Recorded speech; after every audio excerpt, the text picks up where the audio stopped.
Hello students, question number 22 from JEE Main 2023, 6 April, shift 1. The question is, a circle passing through the point P, which is alpha beta, in the first quadrant touches the two coordinate axes at the points A and B. The point P is above the line AB. The point Q on the line segment AB is the foot of perpendicular from P on AB. Then and if PQ का value 11 units है then the value of alpha beta क्या आएगा ये बताना है मुझे।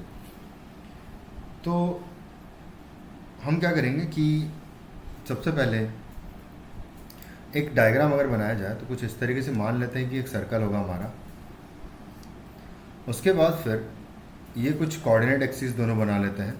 अगर इस पॉइंट का सेंटर की बात करें, मान लेते हैं कि ये पॉइंट a,0 है, ये पॉइंट 0,a है, तो जो सर्कल का सेंटर होगा वो a,a पर हो जाएगा और ये रेडियस भी a हो जाएगी। तो इस सर्कल का इक्वेशन अगर लिखूं तो आएगा x माइनस a का square plus y minus a का square is equal to a का स्क्वायर आएगा।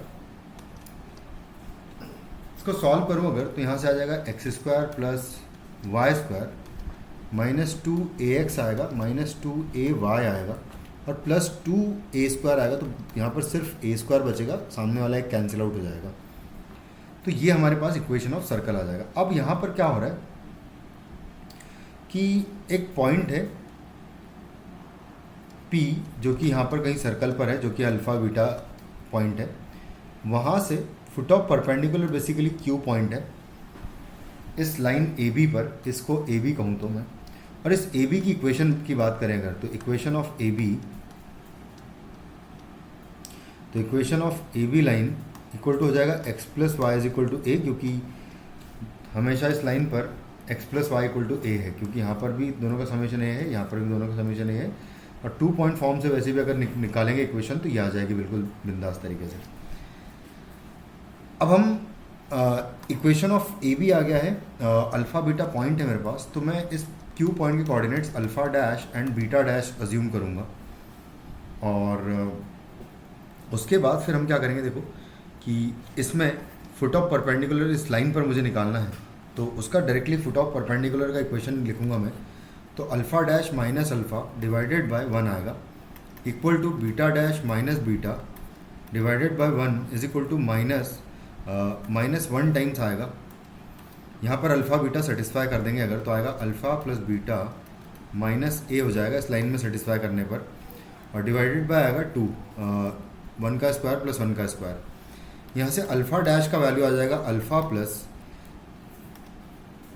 अल्फ़ा माइनस आएगा alpha plus beta minus A upon 2 आएगा, और बीटा डैश आ जाएगा यहाँ से beta minus alpha plus beta minus ए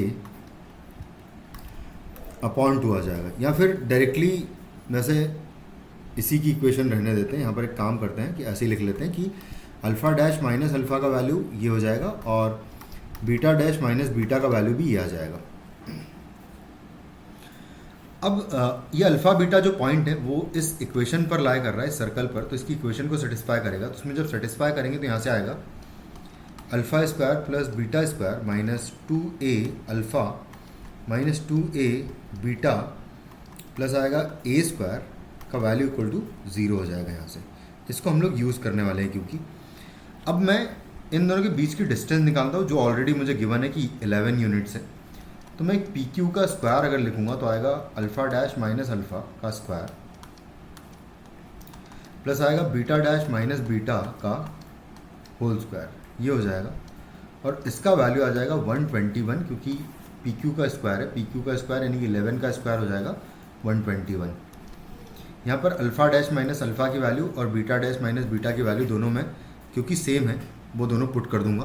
तो alpha plus beta minus A upon 2 का स्क्वायर आएगा, alpha plus beta minus A upon 2 का स्क्वायर यहाँ पर भी आ जाएगा, और प्लस यहाँ पर भी alpha plus beta minus a का और अपॉन 2 का पूरे का whole square is equal to 121 आ जाएगा। मुझे बेसिकली इन दोनों का मल्टीप्लिकेशन चाहिए अल्फ़ा बीटा का। तो यहाँ पर अब जब ओपन करोगे इसको पूरे को, तो सबसे पहले तो इसको मैं 2 टाइम्स लिख लूँगा किसका, क्योंकि सेम क्वांटिटी लिखी है, alpha plus beta minus a का पूरे का होल स्क्वायर और नीचे 4 कर देंगे 2 का स्क्वायर। तो यहाँ से ये 2 टाइम्स हो जाएगा, तो ये हो जाएगा 121, ये 2 मल्टीप्लाई कर देंगे और इसका स्क्वायर ओपन करूँगा अगर मैं, तो आएगा अल्फ़ा स्क्वायर प्लस आएगा बीटा स्क्वायर, फिर आएगा प्लस ए स्क्वायर आएगा, फिर आएगा प्लस 2 अल्फ़ा बीटा आएगा, प्लस फिर आएगा -2 ए बीटा आएगा और -2 ए अल्फ़ा आएगा। ये सारे टर्म्स आ जाएंगे और इक्वल टू हो जाएगा इसका डबल यानी 242 हो जाएगा। अब यहाँ पर अगर इसको हटा दें तो ये लिखा हुआ है alpha square plus beta square, फिर लिखा है -2a अल्फ़ा और -2a बीटा लिखा हुआ है और प्लस ए स्क्वायर भी लिखा हुआ है और साथ में लिखा हुआ है 2 अल्फ़ा बीटा। यहाँ से मुझे अल्फ़ा बीटा की वैल्यू चाहिए और इस पूरे एक्सप्रेशन की वैल्यू ऑलरेडी मेरे पास है कि इस पूरे एक्सप्रेशन की वैल्यू मैंने कहा था आपको कि यूज़ करेंगे तो इसकी वैल्यू 0 है। तो 0 + 2a अल्फ़ा 2 अल्फ़ा बीटा का वैल्यू इक्वल टू है 242। बस तो यहाँ से अब 2 से डिवाइड कर दें अगर, तो अल्फ़ा बीटा का वैल्यू 121 आ जाएगा डायरेक्टली। तो आपका आंसर इस क्वेश्चन का हो जाएगा 121। Thank you.